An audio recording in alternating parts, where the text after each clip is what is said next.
one of the few regrets of my presidency, that the rancor and suspicion between the parties has gotten worse instead of better. I think that it's important for us to look in the mirror. I think Republicans need to understand that they, too, are responsible for the status of where we are in the country. President Obama telling both parties to stop the political gridlock in D.C. in a State of the Union address this week, and South Carolina Governor Nikki Haley echoing the same message in her response. But, John, you say it's better for taxpayers when the parties don't get along. That's a Forbes flip side. Explain. Well, suspicion between the parties is the best aspect of Obama's presidency by far.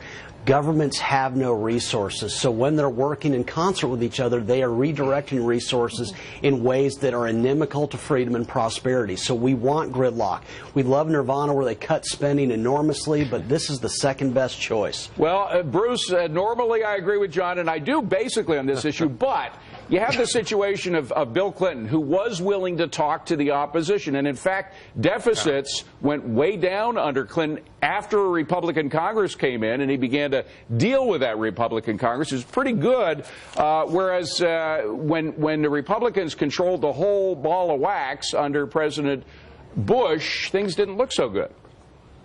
Yeah, that's for sure. I mean, I think the gridlock led to government shutdowns, and that's not what we want at all. And I think in an area where we could have some bipartisan agreement, I mean, having gridlock is not repairing our infrastructure. And our friend Maria Bartiromo brought up the other night in a question that I think in South Carolina, $1 billion in auto repairs because of the bad roads and bridges. I mean, come on, we got to get it together on some of this Yeah, stuff. well, Steve, on the other hand, divided governments generally do pretty well. The markets like divided governments. Again, under President Clinton, by the way, the market was pretty flat for those first couple of years when Democrats controlled everything. But when the Republicans came in, you had that division. They agreed on a lot less, and the markets took off.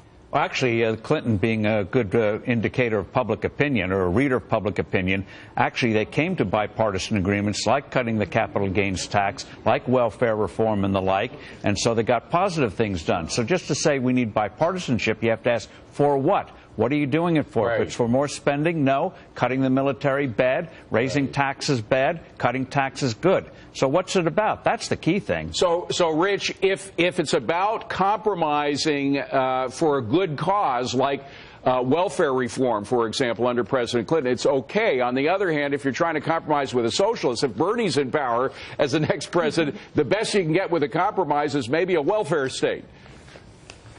Yeah, but look, I think we have so much dysfunction in the United States right now that we've got to come together on some key issues. We talked about tax simplification, tax reform on the previous segment. You know, it was a Democrat, Bill Bradley, and a Republican, Jack Kemp, who led this bipartisan initiative to simplify and lower taxes in the 1980s. It led to a huge boom. You talked about Newt Gingrich and Bill Clinton. I think that there can be good things done when you have people coming together.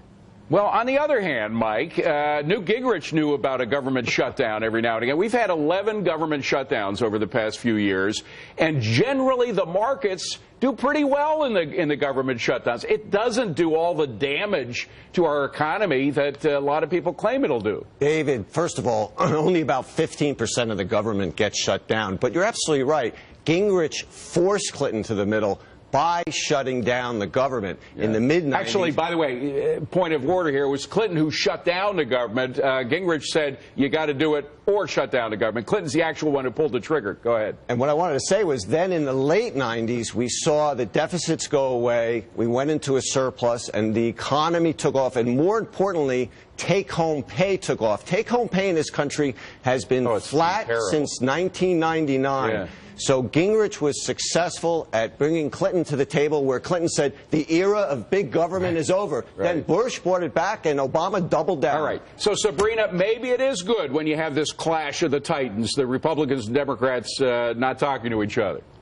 Yeah, I absolutely think it is, David. And look, I think we have to remember that there has never been some era of political civility, perhaps the era of good feelings for about 5 years. But the reality is that this is a country that has been founded on debate, and we should be much more concerned when that debate stops. Even if it's a debate that or a side that I agree with, I think it's much more important that we continue to have these conversations about health care, about energy, about tax reform, rather than all falling lockstep. And that's, frankly, the way the president has behaved up until recently when he started talking about political rancor, but That's right. he's really been assuming that we should all get along. He's one to talk about all getting along, isn't he?